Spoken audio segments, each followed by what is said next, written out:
Ware6 adalah B2B logistik network integrator berbasis teknologi di Indonesia. Kami percaya bahwa efisiensi logistik dalam pendistribusian barang adalah kunci perkembangan suatu bisnis yang akan mendorong pertumbuhan ekonomi nasional Indonesia. Ware6 memiliki kantor cabang di Jakarta, Surabaya, Semarang, Medan, dan Lampung. Di tahun 2020, bahkan di tengah pandemi COVID-19, Ware6 tetap mampu bertumbuh dengan pesat. Ware6 berhasil menyelesaikan lebih dari 700.000 pengiriman yang setara dengan lebih dari 20 juta metrik ton barang telah didistribusikan. Di samping itu, ekosistem digital dan jaringan logistik Ware6 juga terus bertumbuh di seluruh Indonesia. Ware6 mengelola lebih dari 55.000 truk serta 150.000 SKM total area pergudangan dan terminal depo kontainer. Ware6 menawarkan solusi kebutuhan logistik mulai dari land transport, domestic freight, hingga warehouse and integrated logistics terminal. Layanan pengiriman end-to-end mulai dari Exim, dari dan ke pelabuhan, domestic trucking, pengiriman dari dan ke pabrik, termasuk pengiriman antar pulau menggunakan multimoda, serta last mile B2B. Semua proses dan aktivitas pengiriman termonitor secara online dalam Ware6 Operating System. Untuk kemudahan proses pemesanan, administrasi, dan pemantauan, kami menyediakan platform website untuk customer. Untuk transporter, kami menyediakan platform website dan driver mobile apps. Dengan cara ini, Ware6 meningkatkan visibilitas kepada customer dan transporter. Ware6 melayani kebutuhan logistik bagi seluruh pilar ekonomi di Indonesia. Kami bersyukur telah diberi kepercayaan oleh beragam perusahaan multinasional dan manufaktur ternama dari industri fast-moving consumer goods, komoditi, agrikultur, industrial, dan lainnya. Lebih lanjut di ware6.com, konsultasikan kebutuhan logistik Anda sekarang.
Get your certification on logistics and supply chain management with ISCEA Indonesia. Training program taught by the expert. Recognized globally. an excellent way to prove your skills and competencies.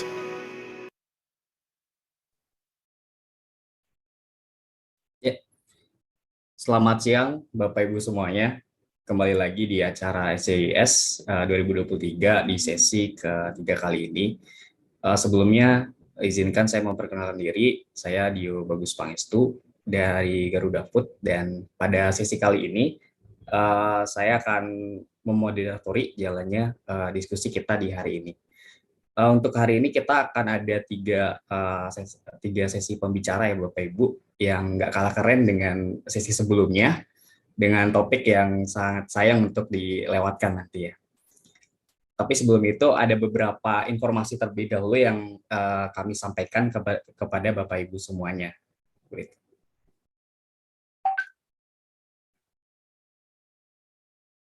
Ya, jadi untuk sesi kali ini, seperti di sesi minggu sebelumnya, kita akan ada giveaway ya Bapak Ibu. Bagi Bapak Ibu yang join dan mengikuti acara ini, mungkin bisa share. Yang pertama, share acara ini di link in post. Lalu jangan lupa tambahkan caption disertai dengan tagar SCIS 2023. Nah, nanti pemenangnya akan diundi, didapatkan satu pemenang dengan hadiah voucher training masing-masing senilai 200.000 setiap minggunya Bapak Ibu.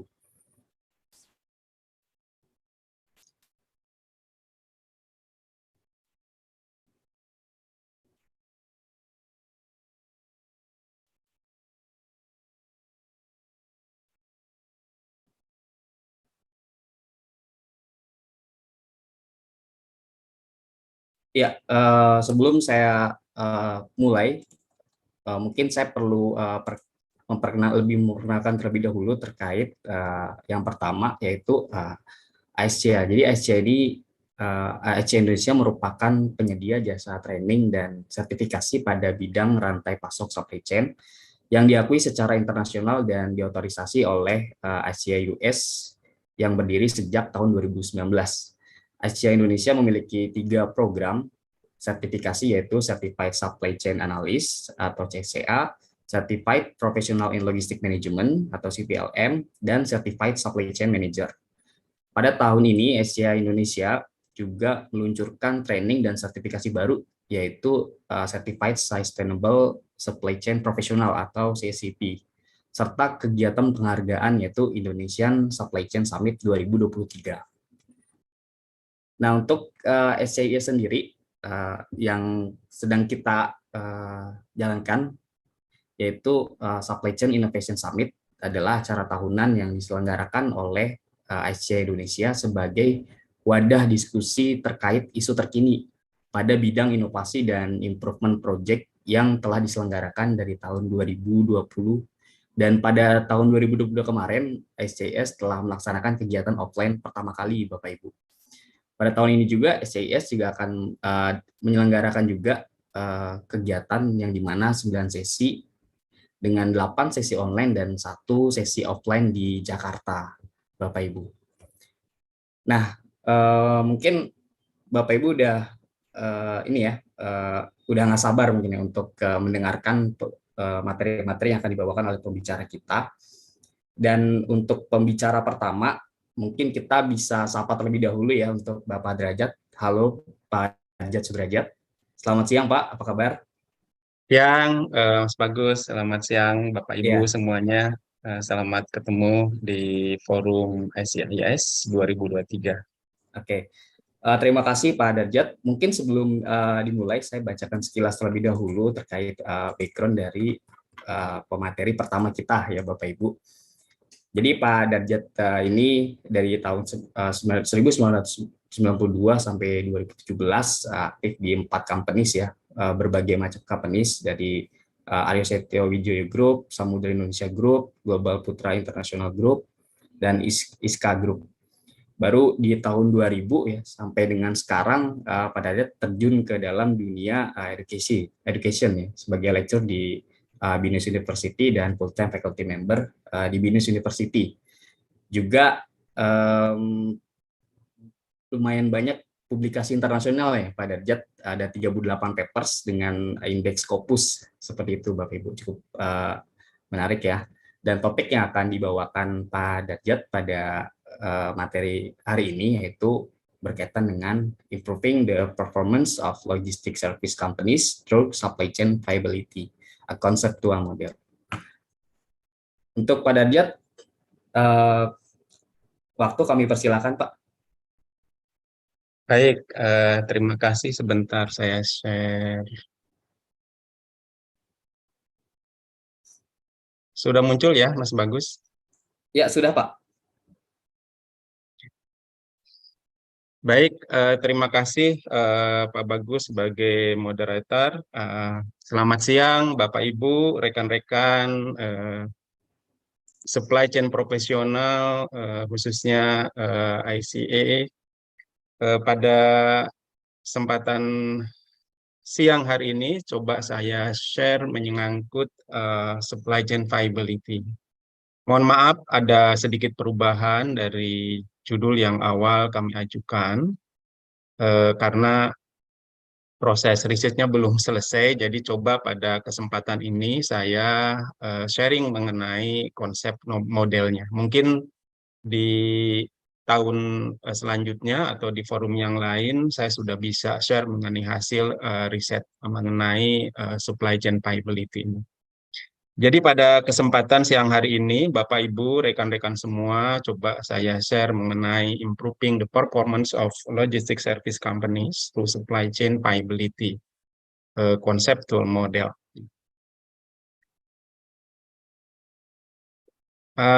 Ini sekilas mengenai CV saya, Bapak Ibu, seperti yang sudah disampaikan moderator tadi. Ya. Kurang lebih saya sekarang sebagai full-time faculty member atau structural faculty member di BINUS Business School Master Program, BINUS University. Pada kesempatan hari ini ada 4 agenda yang coba konten yang saya sampaikan. Pertama introduction, kemudian behind the issue, kemudian what we do, dan improvement proses atau konsepnya. Baik, sebagaimana kita pahami bersama Bapak Ibu, rekan-rekan semua, bahwa disruption karena COVID-19 kurang lebih 3-4 tahun terakhir ini berdampak hampir ke semua industri atau bisnis, ya. Terutama juga berdampak terhadap fungsi operation and supply chain. Ya, jadi kalau dari hasil survei VWC 2021 itu selain menyangkut workforce, juga operation and supply chain function itu merupakan fungsi yang paling terdampak karena COVID kemarin, begitu. Kemudian hal-hal lain sebagai dampak dari COVID-19 kemarin, sebagaimana disampaikan Menteri Perhubungan, bahwa transportasi dan logistik adalah sektor yang paling dalam mengalami masalah akibat pandemi COVID kemarin, gitu, Ibu. Kemudian juga khusus di bisnis logistik services, informasi dari Asosiasi Logistik Indonesia di awal-awal pandemi ini, bahwa kegiatan logistik turun 50% akibat pandemi COVID-19, ya, terutama untuk bisnis to bisnis, ya. Walaupun mungkin untuk bisnis to consumer atau consumer to consumer itu kondisinya sebenarnya masih bertahan dan lebih baik, begitu. Nah, kemudian belum lama ini juga Bapak Ibu dan rekan-rekan semua, WHO juga sudah memperingatkan kembali, begitu.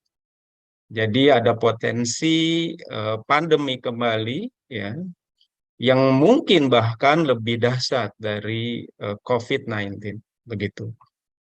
Mudah-mudahan kita berharap ini tidak terjadi ya peringatan dari WHO ini. Tetapi artinya Bapak Ibu dan rekan-rekan semua bahwa supply chain kita ke depan itu tidak akan terlepas dari disruption ke disruption begitu ya. Jadi COVID-19 sebenarnya belum usai secara keseluruhan begitu, kemudian juga konflik Ukraina Rusia juga kelihatannya belum ada titik terang begitu, itu selesai dalam waktu dekat, bahkan kemarin lebih dahsyat lagi begitu ya. Nah, kemudian juga pandemi yang tadi diperkirakan oleh WHO begitu. Nah, sehingga beberapa ahli coba merumuskan bahwa konsep resilience yang coba menjadi kiat untuk menghadapi disruption kemarin secara ekstrimnya nggak cukup lagi begitu katanya ya. Jadi resilience ini yang lebih konsepnya itu back to normal secara tertutup itu mesti dikembangkan, diperluas ke konsep viability gitu.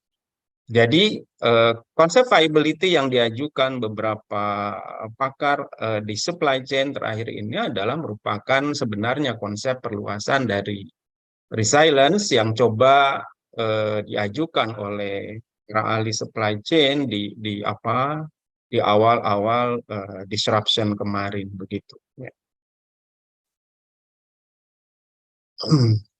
Nah, jadi sebenarnya konsep dari supply chain viability ini merupakan perluasan dari resilience, di mana konsepnya lebih terbuka begitu. Jadi tidak back to normal seperti kondisi awal, tetapi bagaimana kondisi itu menjadi suatu kondisi new normal yang mungkin berbeda dari normal sebelumnya begitu. Nah, hal yang perlu kita pahami juga Bapak Ibu, rekan-rekan semua, jadi dalam kondisi di mana supply chain kita sudah sangat porak-poranda begitu ya, terpuruk begitu, maka pertanyaannya itu tidak lagi menyangkut bagaimana kita bangkit kembali dan pulih begitu ya terhadap kondisi normal, tetapi lebih kepada bagaimana kita mampu beradaptasi dan bertahan, survive gitu dalam kondisi perubahan internal dan eksternal yang berubah secara radikal begitu. Ya. Nah, kemudian juga selaras dengan kondisi ini Bapak Ibu dan rekan-rekan semua, McKinsey coba mengajukan konsep di tahun 2022 bahwa objektif supply chain yang biasa kita define di proses supply chain yang di sini dikatakan sebagai traditional supply chain itu menyangkut services, quality, dan cost and capital itu perlu diperkuat begitu, perlu ditambahkan ketiga aspek menyangkut resilience, kemudian agility dan sustainability. Ya, jadi konsep yang diajukan oleh McKinsey ini sejalan dengan konsep supply chain viability yang terutama ini kalau dari sisi publikasi diajukan oleh Profesor Ivanov. Ya. Nah, viable supply chain itu sendiri, Bapak Ibu dan adik-adik semua, adalah prinsipnya bagaimana supply chain kita bisa atau mampu beradaptasi secara dinamis ya, dan juga mampu terus menciptakan nilai tambah secara struktural, di mana ketiga komponen atau elemen yang mesti melekat di dalam viable supply chain ini. Pertama menyangkut agility, ya, kemudian resilience dan survive. Di sini sebagai konten dari sustainability, ya, sehingga supply chain kita itu bisa terus memenuhi perubahan permintaan dari customer dalam jangka panjang, begitu. Ya. Nah, kalau kita berbicara agile supply chain atau supply chain agility, itu secara konsep Bapak Ibu ada rekan-rekan semua, itu bagaimana supply chain kita itu lebih responsif dan fleksibel, begitu, ya. Di mana ketika menghadapi perubahan-perubahan ya tidak diharapkan di dalam lingkungan bisnis kita, supply chain kita bisa merespon dengan lebih cepat, begitu, ya. Itu biasanya indikator atau dimensinya menyangkut kecepatan, begitu, apakah kecepatan di dalam operation, kecepatan dalam menyesuaikan arah perubahan, ya, kemudian kemampuan dalam mengcustomize, ya, dari permintaan customer yang berubah, begitu, kemudian juga menyangkut integrasi dari supply chain-nya baik secara internal maupun antar stakeholder di dalam supply chain kita, dan keempat adalah fleksibilitasnya, begitu. Nah, kemudian menyangkut supply chain resilience atau dalam konteks ini lebih kepada kemampuan atau kapabilitas bagaimana supply chain kita itu mampu bertahan, kemudian juga mengeksekusi dan melakukan penyesuaian serta recovery, ya, terhadap disruption yang menyerang atau yang melanda supply chain kita untuk mencapai kinerja yang memang kita harapkan. Jadi kalau kita berbicara supply chain resilience itu bagaimana kita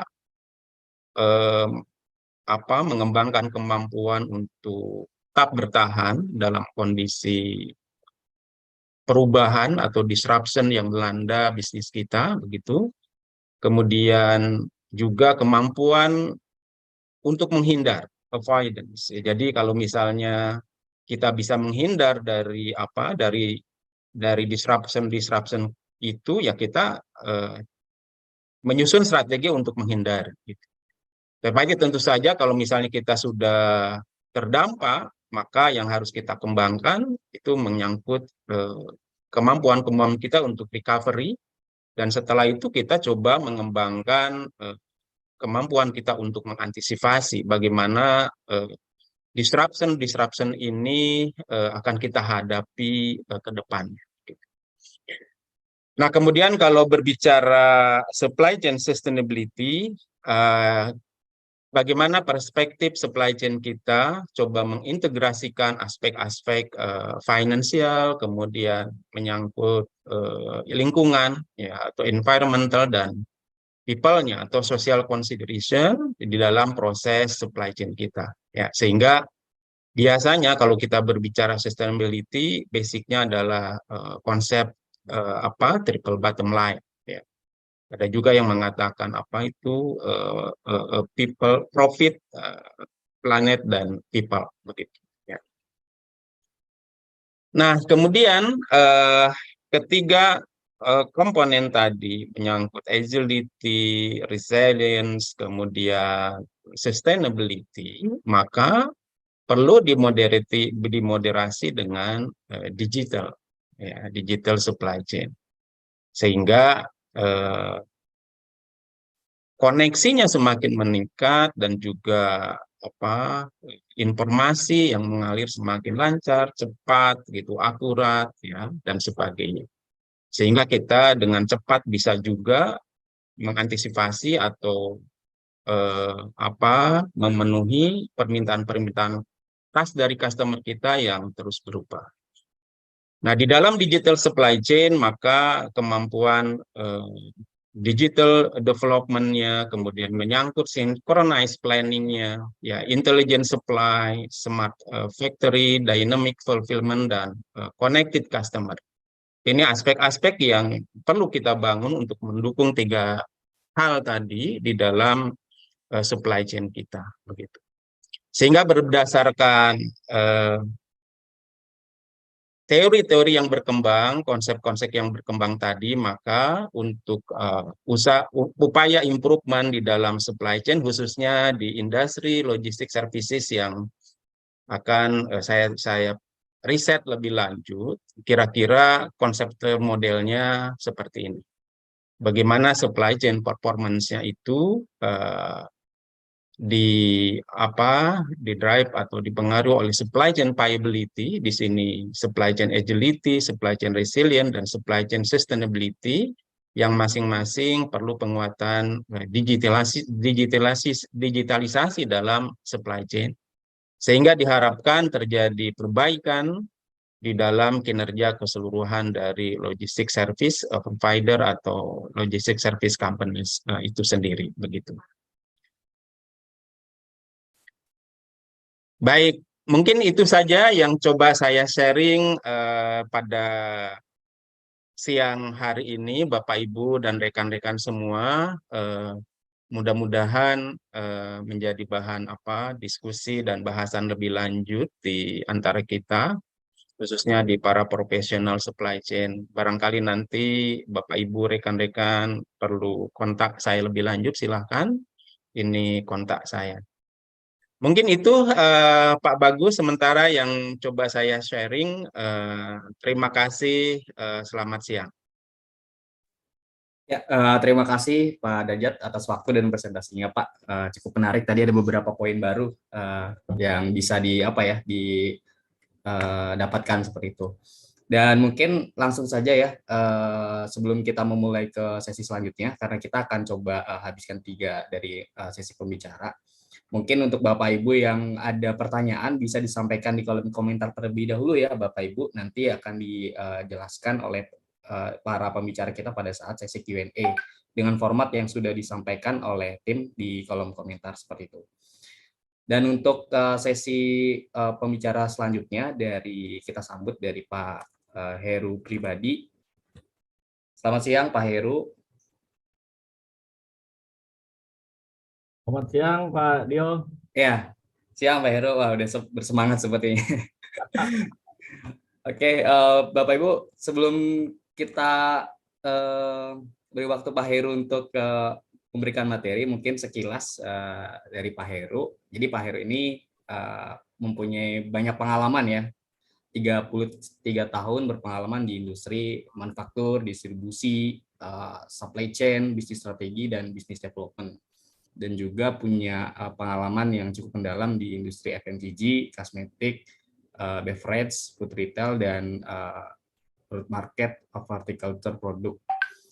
Di tahun 2013 sampai 2020, Pak Heru menjabat sebagai BOD dan Supply Chain Director di perusahaan Hero ya Pak. Dan di 2023 sampai sekarang sebagai Senior Advisor Agribusiness Development di Earthworm. Mungkin langsung saja kepada Bapak Heru Pribadi, untuk waktu kami persilakan Pak selama 15 menit ke depan. Terima kasih. Terima kasih Pak Dio. Biar agak cepat, saya langsung ke materi ya. Sudah kelihatan materinya?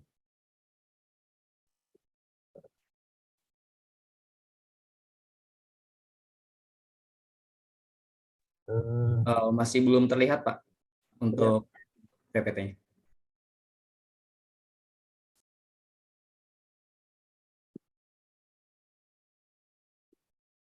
Belum terlihat ya?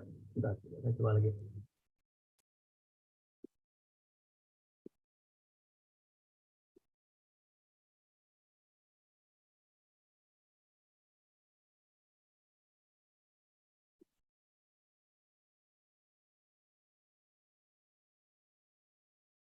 Ya, sudah terlihat Pak.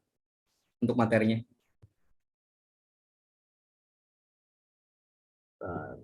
Saya swap dulu ya. Jelas ini ya? Ya, jelas Pak. Oke.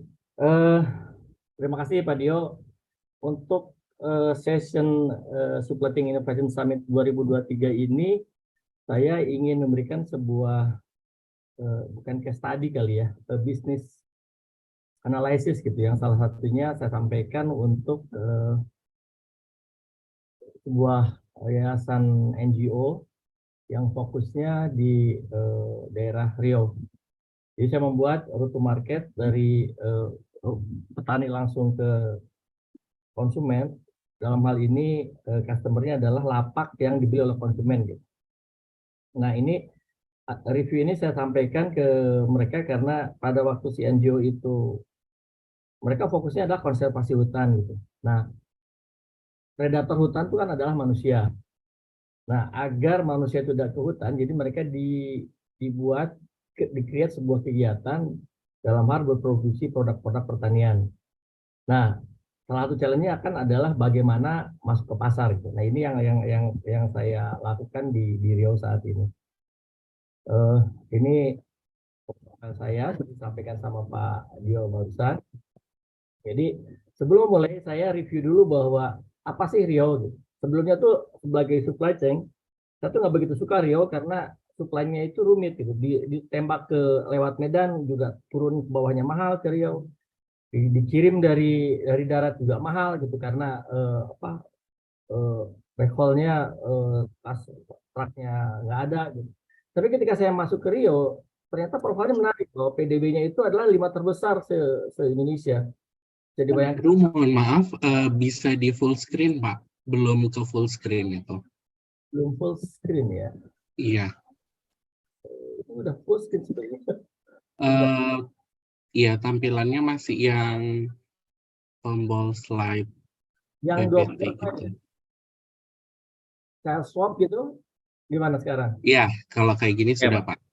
Oke, good. Oke, terima kasih Pak Heru. Jadi PDB-nya itu adalah 5 besar se-Indonesia. Jadi bila dibayangkan bahwa 4 besarnya adalah di Pulau Jawa, berarti ini adalah satu terbesar di luar Pulau Jawa. Jadi minimum wage-nya juga relatif tinggi ya, sekitar 3 juta itu tahun 2002. Nah, di sisi lain pemenuhan produk-produk agriculture itu mereka tidak self sufficient 100% gitu. Kebanyakan dikirim dari Sumatera Barat dan Sumatera Utara. Nah, produk yang saya explore agar bisa quick wins dan convince para petani baru, karena di sana tuh mereka tidak bisa bertani produk-produk hortikultura. Itu kita targetkan cabai, di mana cabai itu harganya selalu bagus, tentunya dengan mengetahui kapan harus supply dan kapan demand itu tinggi. Jadi cilik konsumsinya sekitar 4,5 kilo per tahun dibanding dengan 6 juta populasi di Riau. Jadi kebutuhannya di Riau sekitar 30 ton per tahun, itu data pertama ya. Nah, ketika saya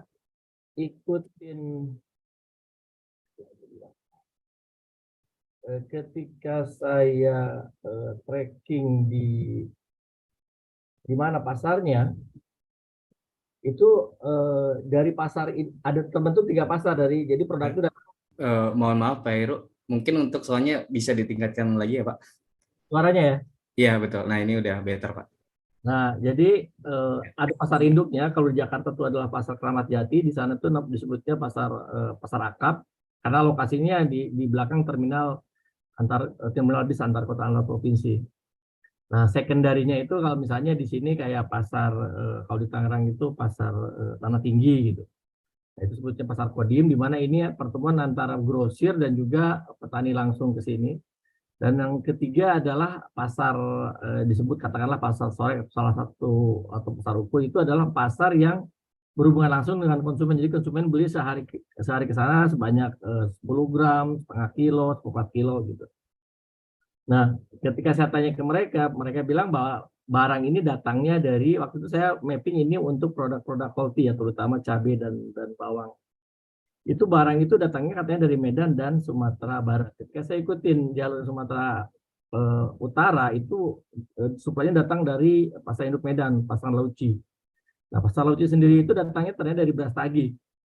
Nah, kalau kita hitung berarti kan dari petani Brastagi itu udah satu titik sendiri kan, dikolek sama tokenya di Brastagi, karena untuk mendapatkan volume truk sampai ke pasar Medan, berarti ada udah sehari panen, hari kedua kolek, hari ketiga ke pasar Medan, hari keempat baru ke pasar Akap. Berarti bila ini adalah pasar induk pertama, masuk ke pasar ketiga bisa hari keempat. Jadi paling cepat dari Brastagi ke sini bisa hari keempat atau hari kelima. Dan ketika saya ikutin dari pasar Sumatera Barat, ternyata itu datang dari pasar Tanah Tinggi, dari pasar Bukit Tinggi, di mana itu ada beberapa desa di sana. Dan ini relatif supply chain-nya relatif lebih lean dibanding dari Sumatera Utara. Jadi dari petani itu mereka bergerak langsung menuju pasar Bukit Tinggi, dan di pasar Bukit Tinggi ini sifatnya itu hanya cross docking gitu. Jadi hanya pindah muatan aja di mobil kecil ke mobil besar. Jadi makanya ketika saya survei di pasar Akap ini, respon mereka bahwa cabai dari Bukit Tinggi itu relatif lebih mahal dari Medan. Mahal karena karena itu tadi supply chain-nya lebih pendek. Jadi dengan demikian produknya kan lebih fresh. Seperti Bapak Ibu tahu kan bahwa produk-produk perishable itu kan against terhadap waktu. Gitu. Semakin cepat harga akan semakin baik karena kualitas tetap masih terjaga. Nah, jadi skenario saya adalah bila kita produksi di sekitar Riau, dalam hal ini saya ambil sampel di Pasar Perawang atau daerah di sini sebutnya Sungai Mandong, di daerah Siak. Jadi kita menang 1 hari karena panen hari itu malam masuk ke pasar, besok pagi konsumen sudah mendapatkan barangnya. Gitu. Nah, dengan demikian dari mapping ini ada 3 value differentiation dikarenakan route to marketnya. Jadi bila kita produksi di sekitar Rio, pertama akan terbentuk better quality, jadi freshness lebih baik ya. Jadi kalau saya mapping misalnya waktu saya mapping dari petani Sukabumi sampai ke pasar di Jakarta atau pasar di Tangerang, pasar modern, itu sampai 7 layer tuh di petani ke toke atau kolektor, langsung ke pasar lokal, pasar sederhana di Sukabumi, lantas ke pasar induk Jakarta, masuk pasar sekunder Tanah Tinggi, masuk pasar induk pasar modern Tangerang, dan inilah didapat dari konsumen. Yang saya lakukan dengan di petani Sukabumi adalah dari farmer itu saya tarik langsung ke lapak di pasar modern Serpong tersebut. Jadi dengan demikian dari farmer langsung ke pasar yang berhubungan dengan konsumen, langsung ke konsumen langsung. Jadi lebih pendek. Model yang sama saya terapkan di Rio gitu. Tentunya kan dengan demikian cost to marketnya jadi lebih murah, jadi harga akan lebih kompetitif, dan tentunya karena petani langsung yang membuat, berarti kan akan ada sustain supply di situ. Nah, bila kita simulasikan, saya membuat scenario 30 miliar sales, di mana dipertimbangkannya adalah satu model untuk produk-produk hortikultura, dalam hal ini cabai, bawang, dan tomat. Dan yang kedua adalah kelapa, karena di sana itu terbanyak adalah perkebunan sawit. Nah, problem dengan perkebunan sawit rakyat, bila setelah melewati usia 15 tahun ke atas, itu mereka sudah tidak produktif lagi. Jadi harus di replanting namanya. Dana dari pemerintah ada untuk replanting, cuma masalahnya si petani-petani plasma ini mengeluhnya adalah bila kami tanam ulang, jadi replanting itu dipotong terus tumbuhkan lagi, itu diperlukan 3 tahun agar menghasilkan produk lagi. Nah, in between 3 tahun itulah makanya kami bantu dengan membuat istilahnya itu multi crop, tanam silang gitu. Di antara pohon sawit jarak itu biasanya antara 8 sampai 9 meter, itu kita bisa tanam jagung di sana. Nah, saya membuat simulasi bahwa dengan hortikultura dan produk cabai itu dalam setahun kita bisa annualize, bisa terbentuk penjualan sekitar 30 miliar atau sekitar 1,1 miliar per 2,5 miliar per bulan, which is possible. Kenapa saya bilang possible? Karena seperti begini. Jadi cost to marketnya ya, termasuk logistik, tim sales, dan seringkali itu sekitar 10% gitu. Nah, jadi dan sifatnya ada dua. Yang tadi pertama adalah hortikultura itu masuk langsung ke pasar yang berhubungan dengan konsumen. Di mana untuk jagung langsung kita supply direct ke Java dan Carun. Mereka sangat kuat di Medan dan di Sumatera Utara. Sumatera Utara, Medan, dan Sumatera Barat di Padang. Dengan struktur sales team seperti begini, dan ini adalah untuk pasar hortikultura, sekitar ada 26 pasar tradisional di Riau, dan kita hanya ambil 6 pasar saja. Dan agar efektif nanti kita akan create di mana sentral gravity-nya gitu, antara dari 30 miliar itu terbentuk dari 50 desa, di mana satu desa sekitar 2 hektar gitu, untuk ada 10 sampai 20 komunitas petani, masing-masing bentuk satu farmer business unit kayak smallholder farmer gitu ya, jadi UMKM-nya lah. Dengan format seperti ini, dan ini adalah serapannya jagung, hanya 2 company dan volumenya besar sekali, volume 2 Java dan Carun Popan ini. Jadi dua-duanya possible karena volume yang kita masuk pas satu sedikit sekali gitu. Jadi dengan strategi yang tadi kita sales team plus route to market 10%, kita create center of gravity warehouse-nya di mana, itu kita bisa generate dari 30 miliar itu sekitar 7,5 miliar atau sekitar 20%, 25% net profit if everything right.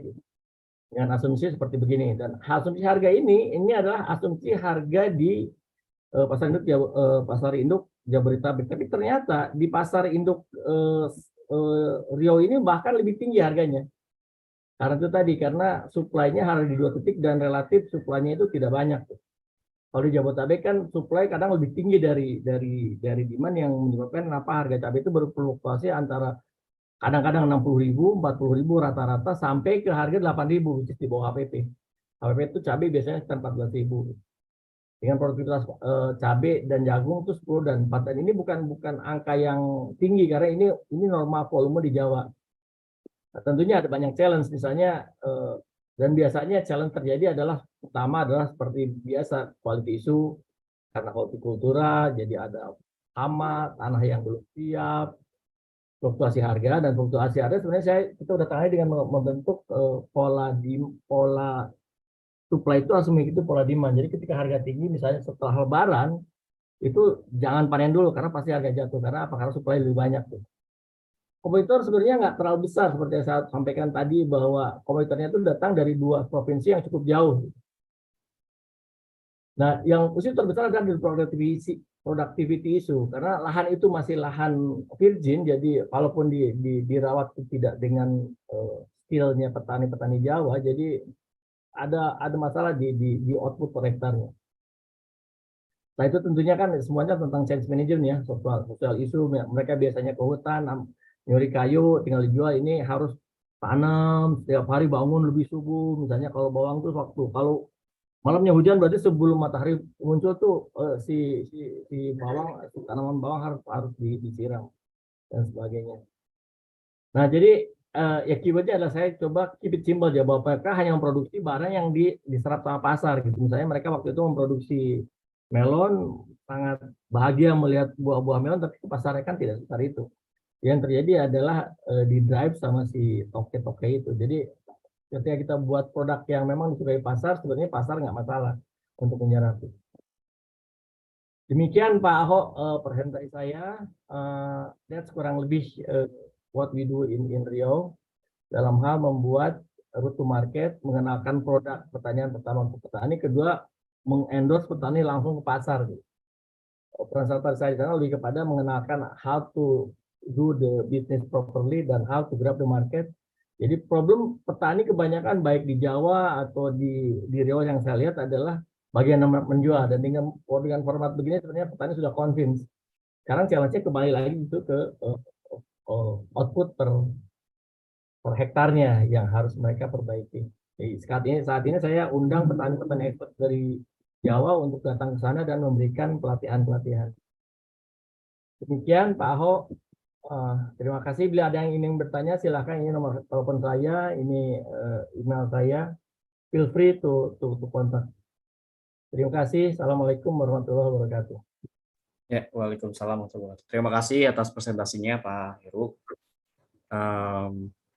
Mungkin buat Bapak Ibu ya yang tadi menyimak penjelasan yang cukup luar biasa dari Pak Heru. Apabila ada pertanyaan, monggo mungkin bisa langsung disampaikan, keburu lupa ya, disampaikan di kolom komentar sesuai dengan format yang sudah kami sampaikan seperti itu. Dan mungkin langsung kita masuk ke sesi pembicara kita yang ketiga di hari ini. Kita sapa terlebih dahulu Ibu Era Kostina. Halo Ibu Era, apa kabar? Halo Pak Dio, ini saya panggilnya Pak Dio atau Pak Bagus atau Pak Pangestu deh. Saya sih biasa dipanggil Dio, Bu. Oke, selamat siang Pak Dio dan salam kenal. Salam kenal juga Bu Era. Bapak Ibu semua, sebelum kita mulai, saya mungkin ingin meng-highlight beberapa poin yang terkait Bu Erna. Yang pertama, jadi Bu Erna ini pernah menjalani karir sebagai demand supply manager ya Bu, dari 2011 sampai 2014 di PT KW Indonesia, juga supply chain manager juga di 2012 sampai 2015 di PT Prosi Indonesia. Lalu pada tahun 2015 sampai 2016 sebagai country supply chain head atau market supply chain manager di PT Sanofi Group Indonesia, dan yang sekarang pada saat ini dari 2020 ya sampai sekarang ini sebagai advisory di PT Laju Poda Optima seperti itu.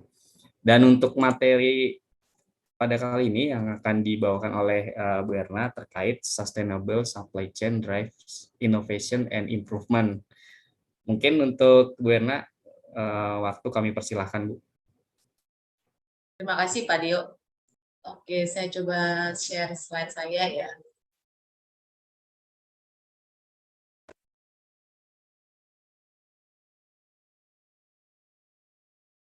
Apakah sudah terlihat? Ya, sudah Bu. Bentar ya Pak, sorry ya. Desktop dulu.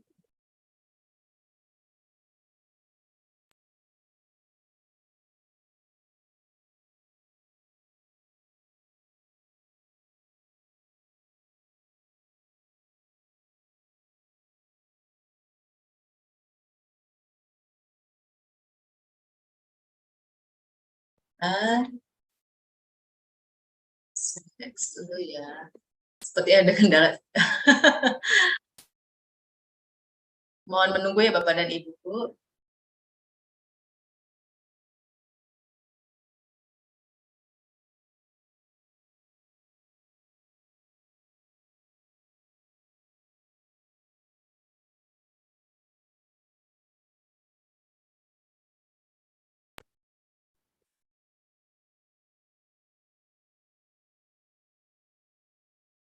Oke, apakah sudah terlihat Pak Dio? Ya, sudah Bu. Ya, oke. Ya, selamat pagi Bapak dan Ibu. Terima kasih atas kehadirannya pada sesi keempat SCIS 2023 ya Bapak dan Ibu. Oke, perkenalkan saya Erna Kostina yang sudah tadi diinformasikan oleh Pak Dio bahwa saya sekarang menjadi advisor untuk operation khususnya pada PT Laju Poda Optima. Namun sebelumnya saya ingin mengucapkan terima kasih kepada panitia penyelenggara yang telah memberikan saya kesempatan, dan ini merupakan suatu kehormatan bagi saya menjadi bagian dari acara ini bersama dengan Pak Darjat dan juga Pak Heru. Pada kesempatan kali ini saya akan menyampaikan materi dengan topik Sustainable Supply Chain Drives Innovation dan Improvement. Sedikit memflashback lagi mengenai pengalaman kerja saya. Jadi tidak hanya bekerja secara profesional, saya juga sebagai relawan di salah satu NGO.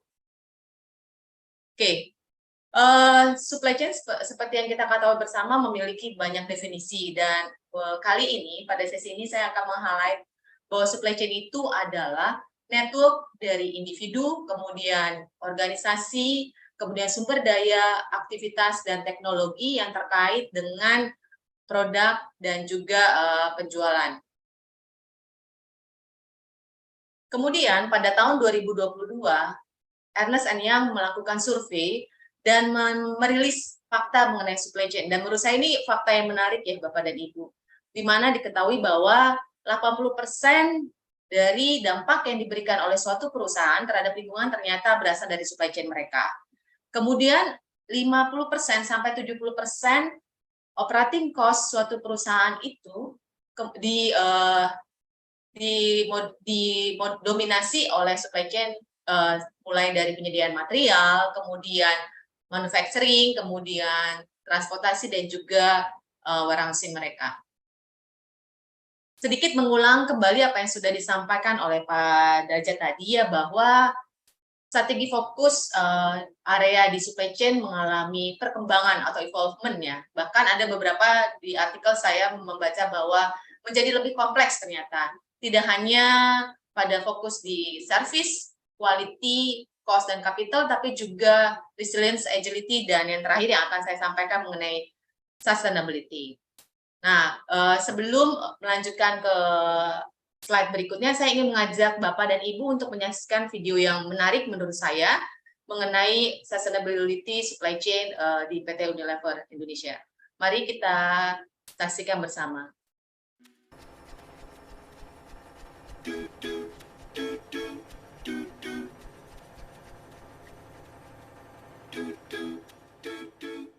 A simple tea bag.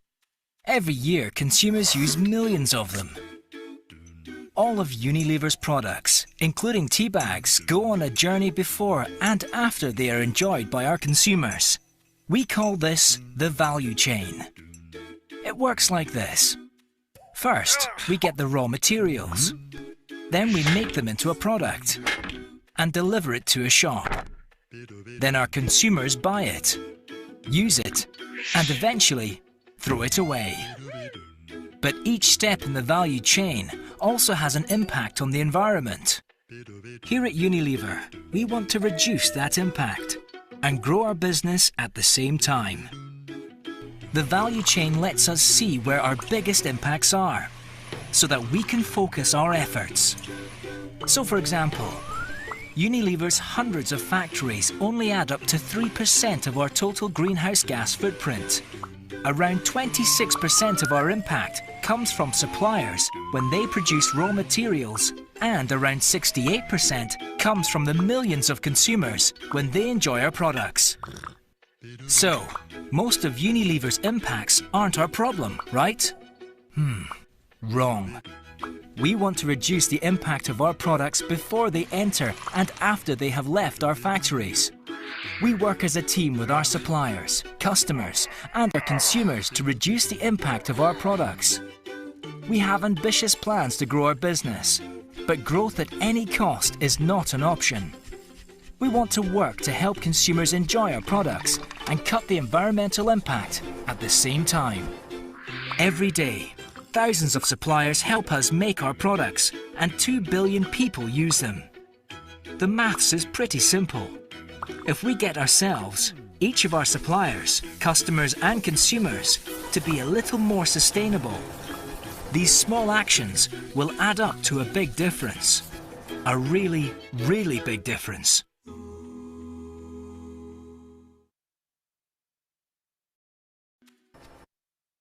Nah, Bapak dan Ibu, bersama-sama tadi kita sudah menyaksikan video mengenai sustainable begitu penting terhadap suatu perusahaan.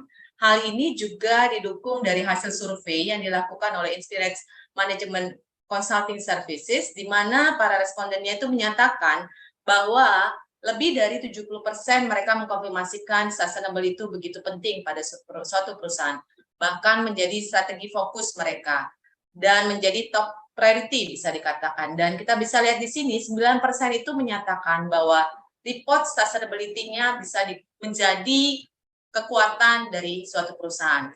Dan banyak jurnal artikel saya baca dan bisa mengatakan bahwa sustainability ini menjadi salah satu faktor di mana konsumen itu akan mengambil keputusan apakah dia akan membeli produk dari perusahaan Anda atau membeli produk kompetitor. Kemudian hasil survei juga menunjukkan bahwa ternyata 76% dari konsumer itu mengatakan bahwa saya mau loh menunggu 1 hari lebih lama jika produk atau order yang mereka terima nanti akan menggunakan transportasi yang ramah lingkungan. Nah, dari situ saya bisa melihat bahwa ternyata sustainability ini begitu penting dan sekarang consumer itu menjadi lebih wise dalam memilih produk yang akan mereka beli. Tidak hanya berfokus pada fungsi dari produk, kemudian harga, tapi juga bagaimana komitmen suatu merek atau perusahaan terhadap sustainability ini. Nah, kemudian bisa dikatakan juga bahwa sustainability ini tidak hanya mengenai dampak lingkungan. Tadi sempat juga dibahas mengenai TBL dan akan dibahas lebih lanjut pada slide berikutnya bahwa itu akan juga terkait dengan dampak yang lain, dan dari implementasi sustainable dalam perusahaan ini tidak hanya mengurangi limbah dan menjadi cost saving, tapi juga meningkatkan revenue suatu perusahaan. Kenapa? Karena consumer itu akan melihat goodwill dari suatu perusahaan dan juga recognition di marketplace sendiri. Nah, lanjut bagaimana sih pentingnya sustainability di dalam supply chain. Kalau kita memflashback kembali hasil survei yang diadakan oleh Ernst & Young bagaimana supply chain itu sebagai core perusahaan, bahkan ternyata memiliki kontribusi yang cukup besar terhadap dampak ke lingkungan, bisa dikatakan implementasi sustainability di supply chain itu cukup penting. Kenapa? Saya akan menyebutkan beberapa hal seperti mengurangi dampak terhadap lingkungan, kemudian memenuhi compliance regulation yang pasti dapat meningkatkan potensi inovasi, kemudian yang pasti dari sisi reduce cost dan brand reputasinya diperbaiki. Kemudian kita bisa mengetahui ternyata bisa memboost moral dari pegawai perusahaan tersebut, bahkan membuat opportunity baru dengan partner baru. Sehingga bisa saya simpulkan bahwa apa sih objektif dari supply chain sustainability ini adalah membuat, melindungi dan juga membangun dampak atau value lingkungan, sosial, dan ekonomi jangka panjang kepada semua stakeholder yang terkait dengan produk dan jasa ke market. Selanjutnya, jadi berdasarkan UN Global Compact, apa sih definisi supply chain sustainability? Definisinya adalah bagaimana pengelolaan dampak lingkungan, kemudian sosial dan ekonomi, serta mendukung pelaksanaan praktis good governance ini melalui life cycle produk dan service. Dan dari ASCA juga mendefinisikan sustainability di dalam supply chain management itu mengenai orkestrasi. Kita sering tuh mendengar supply chain itu sebagai konduktor dalam suatu orkestra karena melibatkan banyak stakeholder. Dan tidak hanya orkestrasi, tapi juga continuous improvement dari level strategical, taktikal, kemudian operasional, yang pasti di sini untuk dengan minimum waste production dan impact terhadap lingkungan. Kemudian framework yang banyak digunakan untuk mengukur implementasi sustainability dalam level perusahaan maupun supply chain itu banyak dikenal atau diketahui sebagai triple bottom line atau lebih dikenal dengan TBL. Tadi sempat juga disebutkan. Dan apa sih TBL ini? Ada 3 pilar atau 3 dimensi, yaitu ekonomi, kemudian sosial, dan lingkungan atau environmental, di mana ketiga pilar atau dimensi ini saling terkait dan saling terhubung satu sama lain. Kemudian dari 3 bottom line ini, kita bisa menentukan apa sih prioritasnya sustainable supply chain ini. Saya coba sampaikan di mana di sini prioritasnya ada 5, yaitu penata layanan lingkungan, kemudian kita juga konservasi source, kita bisa juga menurunkan carbon footprint, financial saving dan viability, dan social responsibility. Dari kita ketahui prioritasnya, kemudian framework untuk pengukuran implementasi, kemudian kita bisa membuat strategi sustainable supply chain seperti apa. Namun yang perlu saya sampaikan juga di sini, ini bergantung pada bisnis dari perusahaan Bapak dan Ibu masing-masing. Yang pasti dimulai kita bisa lihat dari produk desainnya, kemudian development, kemudian ada juga material selection, sampai dengan produksi, kemudian packaging, transportasi, warehousing, distribusi, bahkan consumption untuk user, serta pengembalian dan pemusnahan. Melanjutkan dari 3 bottom line tadi, berdasarkan research yang dilakukan oleh International Journal of Product Development pada tahun 2015, mereka melakukan pendekatan lebih detail. Jadi tidak hanya menyebutkan 3 pilar tadi, sosial, ekonomi, dan lingkungan, mereka juga melakukan approach yang lebih detail, menjabarkan skupnya itu, di mana mereka membagi menjadi 3 term, yaitu operasional bisa dikategorikan sebagai short term sustainability, kemudian untuk tactical itu sebagai medium term sustainability, dan strategical ini sebagai long term sustainability. Di mana sustainability kriteria yang digunakan di sini adalah financial, kemudian material, natural resources, energi, health and safety, human capability, dan ethics. Dan ini yang pasti tidak hanya bertumpu pada supply chain, tapi juga dari level company atau perusahaan itu sendiri. Dan untuk supply chain sendiri dibagi 3 kategori. Di sini saya jabarkan, di sini ada direct supply chain, yaitu ada 3 party, yaitu dari supplier, kemudian company, kemudian customer. Dan mapping dari atau kategori supply chain itu menjadi lebih luas, yaitu sebagai extended supply chain, di mana adanya penambahan tier 2 supplier, tidak hanya supplier tier 1 terhadap company, tapi juga tier 2 supplier. Bahkan nanti juga ada kemungkinan diperluas atau extended menjadi tier 3. Dan untuk customer sendiri tidak hanya direct customer company, tapi juga customer. Dan kategori yang ketiga adalah ultimate supply chain, di mana adanya penambahan network di third party logistic provider.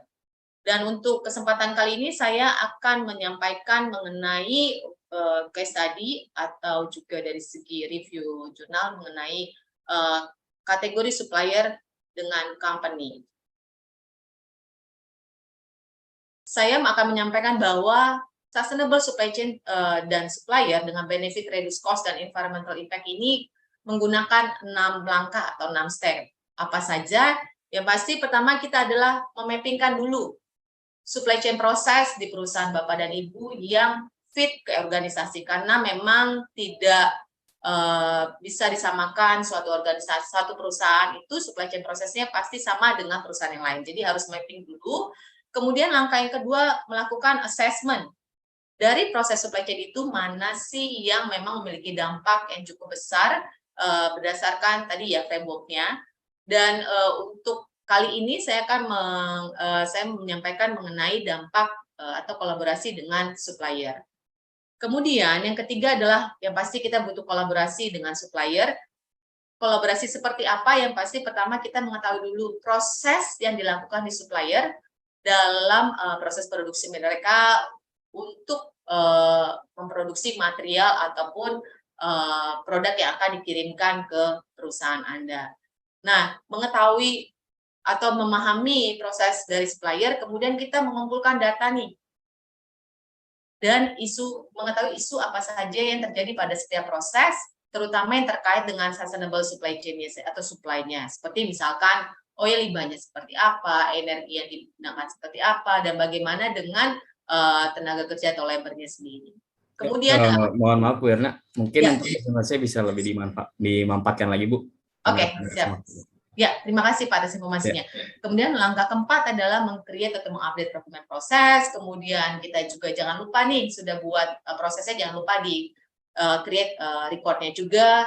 Nah, sudah record-nya dan hasilnya, yang sering kita alami adalah lupa untuk komunikasi nih dari sustainability. Bagaimana cara melaporkannya dengan men-sharekan itu melalui website ataupun media sosial dari perusahaan Bapak dan Ibu. Sehingga bisa dikatakan dari informasi saya sebelumnya bahwa kita harus lihat lagi pada saat kita ingin mengimplementasikan sustainable supply chain, kita harus tahu mana yang fit untuk organisasi dan membutuhkan komitmen yang cukup besar. Dan yang pasti saya coba presskan ya, jangan lupa untuk communicate dan share dari sustainable resultnya ini, karena itu begitu penting agar orang juga terpapar. Nah, dari informasi yang sudah saya sampaikan ini, saya yakin nih Bapak dan Ibu sudah mulai ini nih tertarik. Kalau begitu, bagaimana agar saya dapat mengetahui proses yang lebih detail mengenai sustainable supply chain. Apakah sudah ada organisasi atau lembaga yang mengadakan program sustainable supply chain profesional ini. Nah, saya ingin menyampaikan kali ini bahwa ASCIE Indonesia akan menyelenggarakan program Certified Supply Chain Certified Sustainable Supply Chain Profesional, di mana tujuannya itu terutama ingin menunjukkan bahwa sustainability dan optimal supply chain itu ternyata saling melengkapi, bukan eksklusif satu sama lain. Dan saya mengajak Bapak dan Ibu untuk segera mendaftar sebagai peserta pada batch pertama. Dan bagaimana cara mendaftarkannya? Bisa melalui website atau bisa menghubungi admin dari sesi kali ini. Atau follow sosial media dari ASCIE Indonesia. Demikian informasi dari saya. Terima kasih atas perhatiannya. Saya kembalikan ke Pak Dio. Terima kasih. Mohon maaf Pak, over waktunya. Ya, terima kasih Bu Erna. Cukup seru ya tadi materi yang disampaikan sama Bu Erna. Dan dengan berakhirnya tadi sesi pemaparan dari Bu Erna, ini juga kita memulai untuk ke sesi Q&A ya Bapak Ibu. Kembali saya ingatkan, apabila ada pertanyaan untuk masing-masing pembicara, mungkin bisa langsung disampaikan di kolom komentar seperti itu. Dan untuk pertanyaan yang pertama mungkin saya bacakan dari Bapak Saiful kepada Bapak Heru ya. Pertanyaannya, sebentar. Yang menentukan harga cabai itu siapakah Pak? Pemerintah atau tengkulak? Soalnya lagi ramai petani cabai buang-buang hasil panennya karena harga anjlok seperti itu. Tapi mungkin ada usulan. Ya, poinnya terkait penentuan dari harga cabai itu mungkin Bapak Heru didikasikan terhadap case tadi in realnya banyak petani yang infonya ada buang-buang hasil panen seperti itu Pak Heru. Mungkin bisa dijawab terlebih dahulu Pak. Jadi sebenarnya penentu pasar itu adalah demand Pak Saiful ya. Dan seperti kebanyakan produk-produk pertanian di sana tuh tidak ada siapa yang decide price gitu. Itu murni adalah mekanisme pasar antara supply dan demand. Dan karena para petani ini tidak mengetahui pola demand-nya, jadi ketika misalnya satu season mereka lihat harga cabai hijau bagus, seasonnya mereka langsung tanam. Nah, jadi karena kebanyakan petani tanam, ujung-ujungnya supply berlebih kan. Sementara kan sisi demand itu kan tidak berubah. Kita semua ya Bu Erna, Pak Derajat, Pak Dio kan makan cuma 3 kali sehari ya. Kalau saya mungkin sekarang bahkan cuma 2 kali karena agar mengurangi berat badan. Jadi ujung-ujungnya kan demand-nya flat sebenarnya. Tapi karena supply-nya terkendala oleh pengetahuan demand, jadinya mereka hanya mengikuti apa yang terjadi di masyarakat sekitar gitu. Nah, itulah kenapa harga terbentuk. Jadi seperti saya waktu saya mapping ke Riau, ketika harga di Jawa produknya di bawah 10.000, itu produk bergeser tuh Pak Dio ke Riau, ke Medan bahkan. Jadi kan kebayang kan bahwa barang itu bahkan mungkin 25%-nya udah rusak. Tapi mereka masih bisa jual karena harga di Riau itu relatif bagus, sekitar 20-22 ribu. Jadi ketika saya lihat, karena saya mengendalami sekarang dari urusan supply chain Kasen, Danone, retail, saya fokus ke cabai sekarang, kelihatan tuh trennya tuh aneh Bu. Di harga pasar induk sini itu sekitar 15.000, di sana sudah 25.000. Nah, ketika harga di sana sampai 30.000, di sini 15.000, di bawah 10.000, pasti barang bergeser gitu. Nah, fenomena yang sama ketika saya amati bawang. Bawang Brebes itu disukai karena katanya wangi dan rasanya itu lebih baik dari bawang Sumatera Utara dan Medan. Tapi mereka waktu saya mapping di sana, mereka bilang nggak ada. Oke, kalau saya supply, saya tanam di sini karena mereka sudah percaya supply cabai kami, mereka bilang sangat disukai Pak, dan saya yakin harganya lebih bagus. Kenapa? Karena harga di Jawa sekarang bagus. Saya mapping selama 1 tahun, harga itu tidak pernah di bawah 25.000 sampai 30.000. Sementara harga di sana somehow itu di bawah 15.000 karena ada bawang import. yang sebenarnya bukan bawang, tapi mereka persepsikan sebagai bawang karena rasanya beda. Ini seperti bawang bombay yang merah gitu. Nah itulah fluktuasi pasar gitu Pak Saiful. Jadi lebih kepada market driven sebenarnya atau supply and demand. Mungkinkah ada usulan ke pemerintah? Wah jangankan soal hortikultura Pak, cabai aja sama daging aja pemerintah nggak bisa urus gitu. Saya misalnya mapping ya, PPI itu kan pemain daging tuh. Sebenarnya mereka tuh hanya import, PPI dan berdikari itu hanya import, setahu saya mereka import, udah gitu diturunkan kepada distributornya, dan distributornya tuh yang mau pasar. Besar hatinya saya, kalau misalnya model ini kita terapkan ke PPI, insya Allah tuh harga daging akan terjaga. Karena apa? Kita tahu kan perubahan harga itu hanya terjadi ketika lebaran, perubahan demand. Karena orang, dan itu aneh kan, orang puasa kok makan banyak gitu. Ditandai dengan pabrik biskuit, misalnya kami di jaringan retail Giant dan Hero, 3 bulan sebelum lebaran tuh barang sudah saya stokis gitu. Itu aja, jadi perubahan itu hanya terjadi lebaran. Selebihnya adalah masalah supply and demand aja. Gitu. Demikian tuh Pak, untuk si Pak Saiful. Jadi kalau Pak Saiful concern tentang masalah ini, ajarin petani-petani di dekat Anda untuk mempelajari fluktuasi harga. Satu aja diikutin, Pasar Induk Jakarta. Di website ada itu. Jadi cukup ikutin aja, nanti bisa ngerti polanya di mana. Biasanya setelah lebaran 3 bulan kemudian harga turun. Dan harga itu mulai naik ketika Oktober sampai Januari sampai lebaran. Kenapa? Karena musim hujan. Kenapa musim hujan? Karena biasanya kalau hujan itu banyak penyakit, jadi hasil panen turun.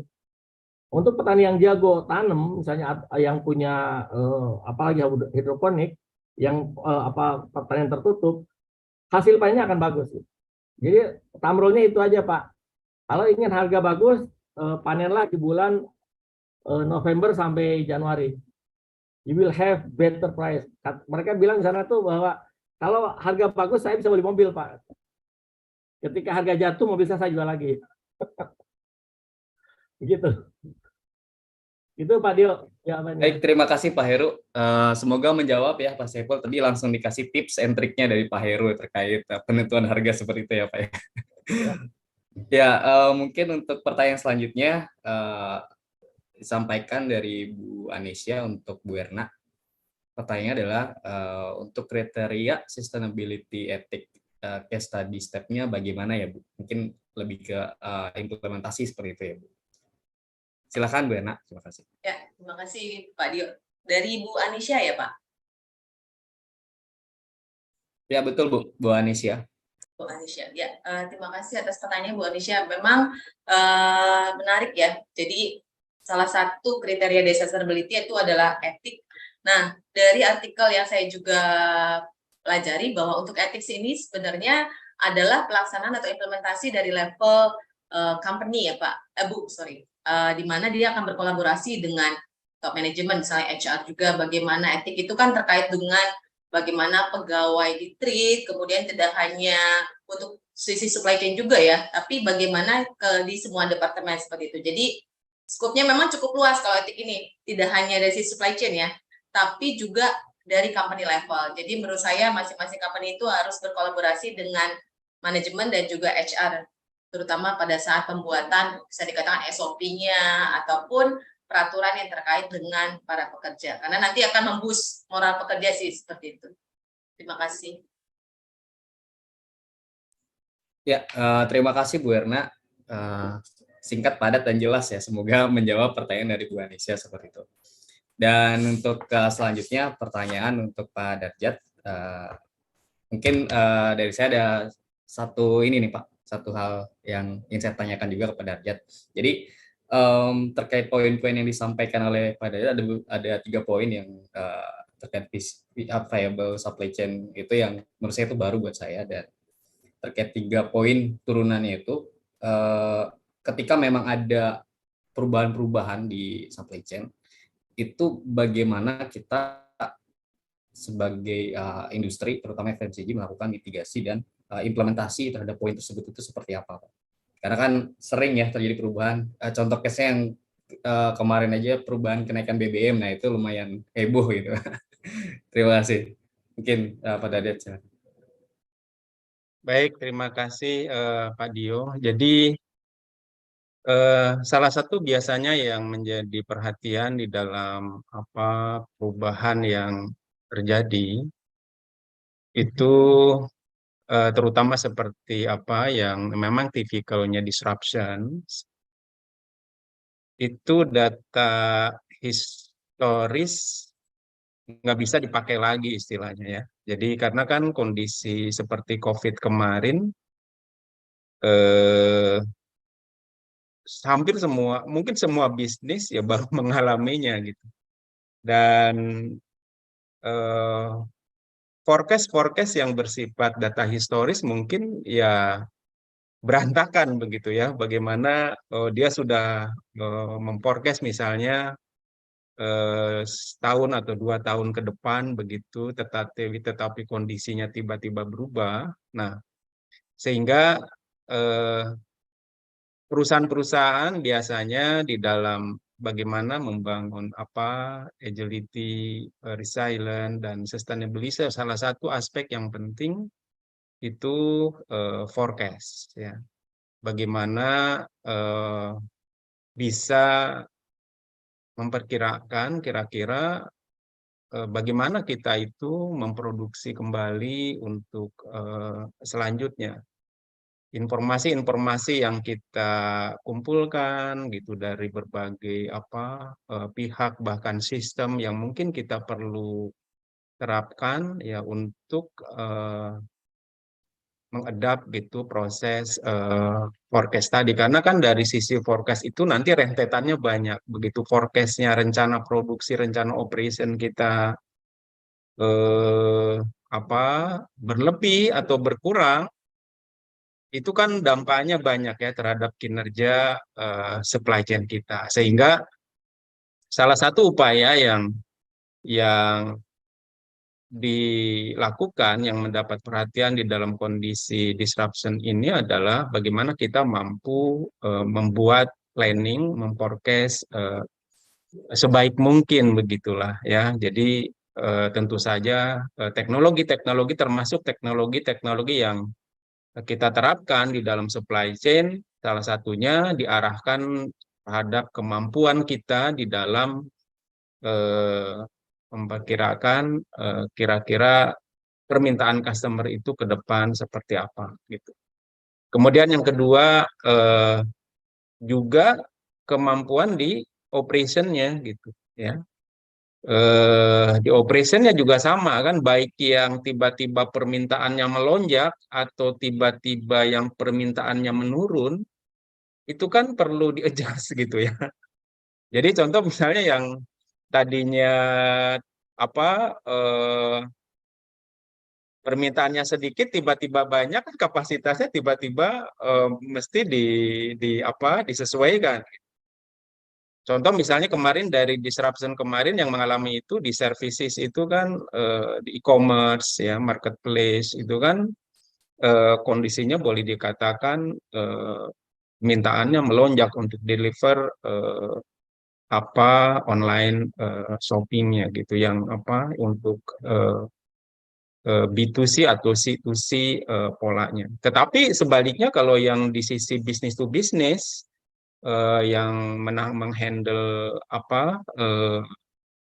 barang-barang kargo istilahnya begitu, ngedropnya kan cukup banyak gitu, banyak banget. Itu juga sama gitu, dia harus mengadaptasi operationnya. Bagaimana tuh yang tadinya tinggi gitu tiba-tiba turun ya.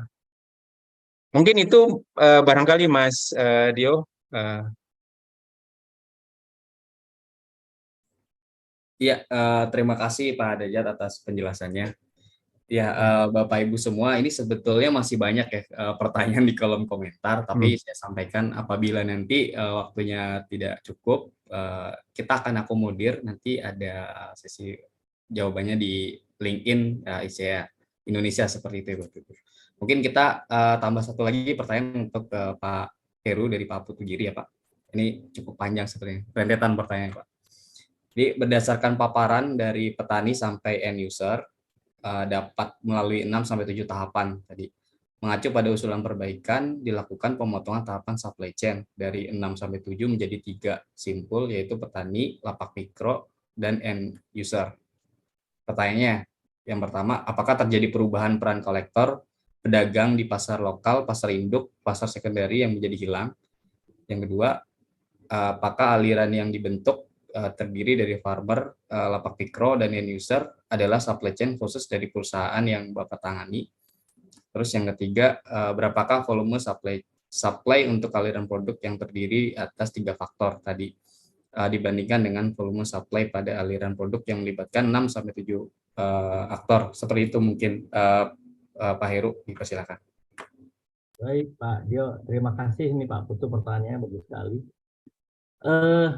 Bila ini terjadi secara masif untuk seluruh petani, ya tentunya tujuannya supply chain kan itu membuat supply itu tidak se-agile mungkin ya, se-lean mungkin. Jadi peran para pengambil keuntungan tanpa berusaha supaya memproduksi atau berusaha supaya menjual itu hilang. Itu tujuannya. Tapi tentunya sesuka bumi sendiri pun pemainnya banyak gitu Pak. Jadi yang kita konsentrasi pada waktu itu sekitar 25 ton per hari ya, jadi hampir ada 150 petani. Apakah peran kolektor hilang? Ya memang dengan sendirinya hilang gitu. Asalnya mereka mau membuat movement lah, jadi mengancam petani ya. Akhirnya kami samperin, saya bilang kenapa Bapak keberatan, ini kan bukan barang Bapak gitu. Dia bilang kamu mau merubah pasar saya gitu. Mau Bapak memang berapa?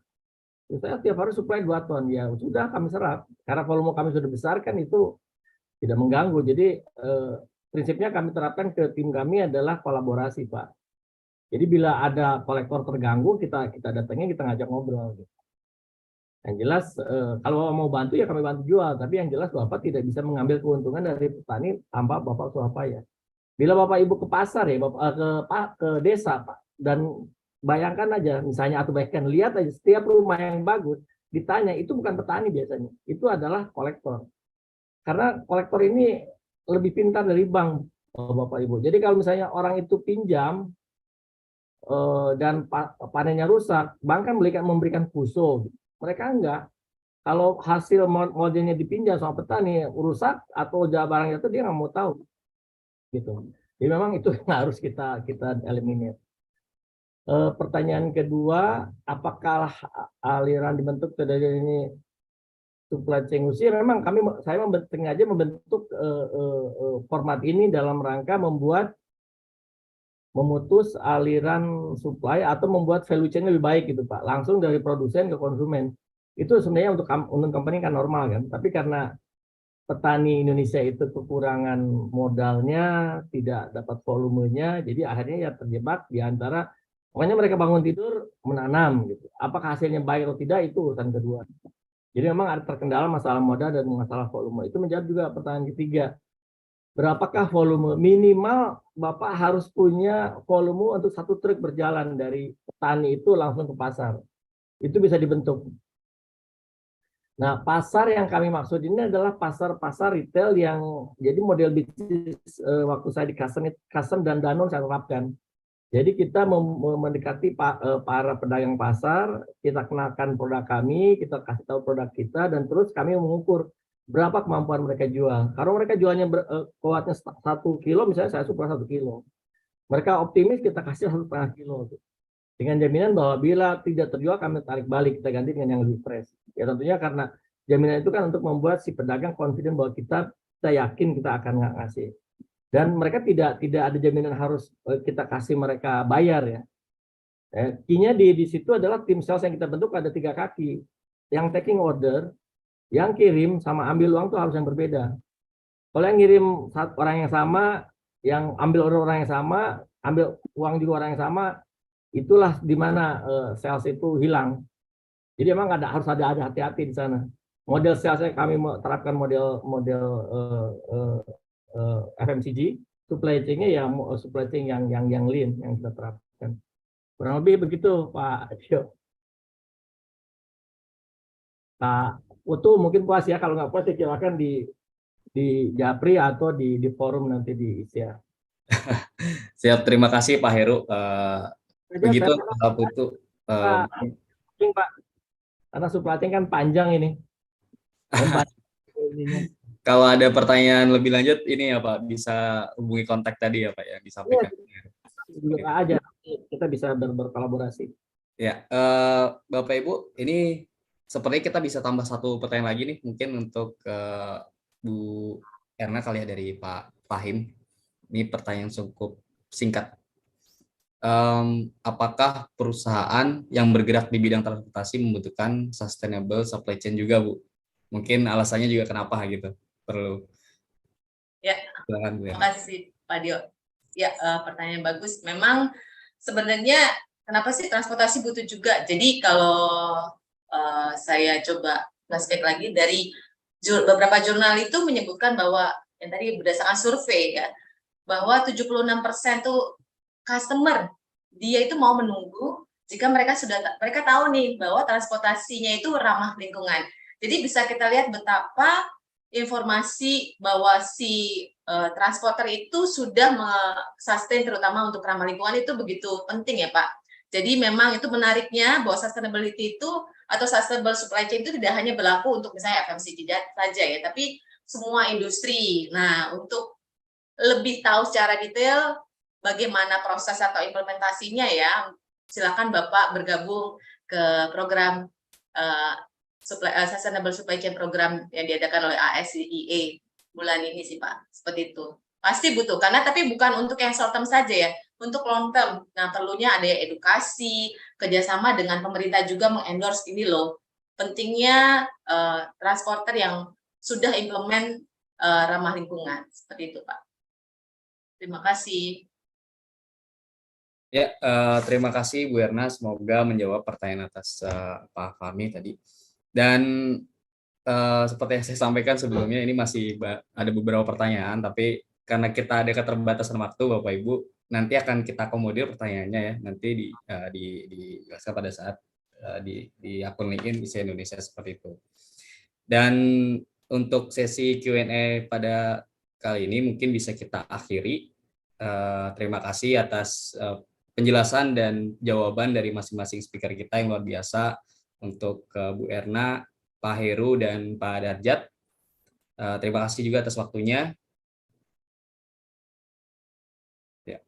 Dan tak lupa Bapak Ibu semua, untuk minggu depan ini kita masih ada sesi selanjutnya ya di SCIS ini, yang nanti akan dimoderatori oleh Bu Dian Lintang Beauty Permatasari, dengan speaker ada dari Pak Andri dari Managing Partner Kris Capital, dan dari Pak Givari Irfan Swastomo dari Distribusi Planner Officer PT Paragon, juga dari Bapak Albert Koto Indardio, Head of Supply Chain PT Bukamitra Indonesia atau Bukalapak, dan juga dari Bu Dewi Safitriani, lecturer di Politeknik Sinarmas Beroko. Dan untuk tidak lupa juga kami ingatkan bahwasanya ada beberapa serangkaian program acara yang ada di ISIA Indonesia. Yang pertama di tanggal 3 sampai 10 Juni ada Certified Supply Chain Analyst batch 29. Lalu di tanggal 12 sampai 19 Juni ada program tadi yang disampaikan ya oleh Bu Erna terkait Certified Sustainable Supply Chain Professional. Untuk pendaftarannya close di 7 Juni, dan di tanggal 26 sampai 3 Juli nanti ada Certified Professional in Logistic Management batch ke-14 untuk pendaftarannya sampai dengan 21 Juni. Dan juga nanti kita ada sesi final day offline di Jakarta ya Bapak Ibu pada tanggal 8 Juli 2023 dengan registrasi sampai 2 Juli.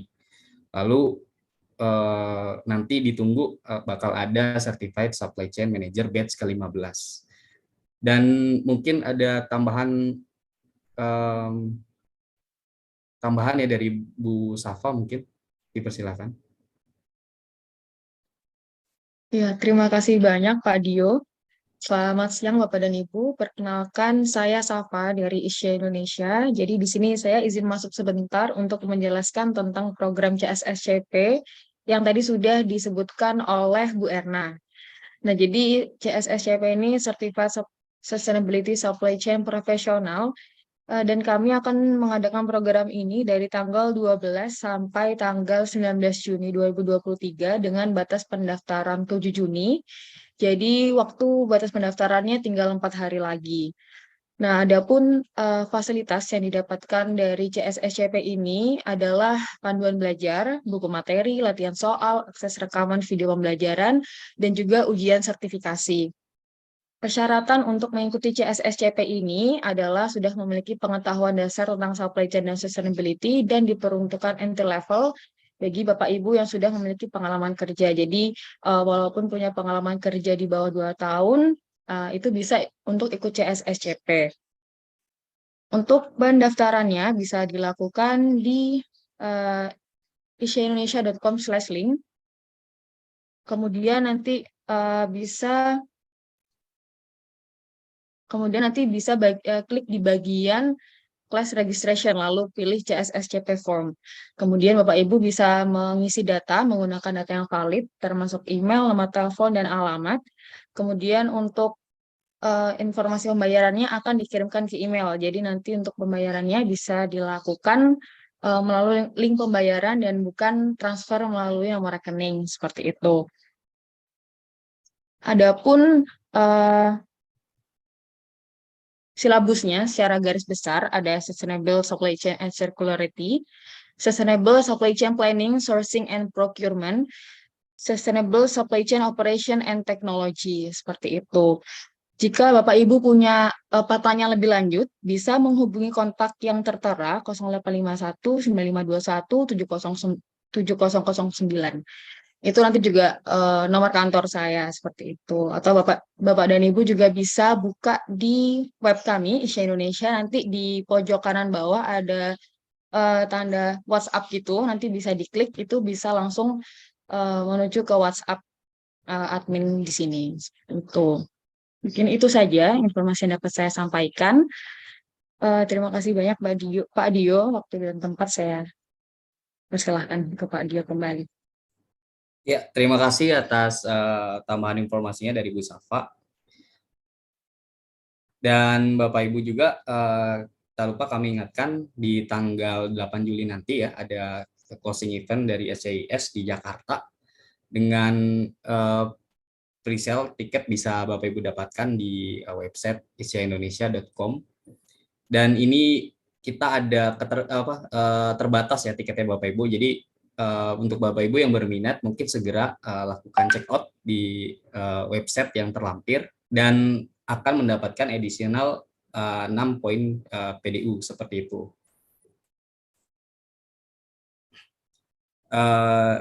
Dan juga untuk majalah Supply Chain Insight ini sudah bisa Bapak Ibu akses untuk edisi Mei 2023 secara gratis di website isyaindonesia.com/link/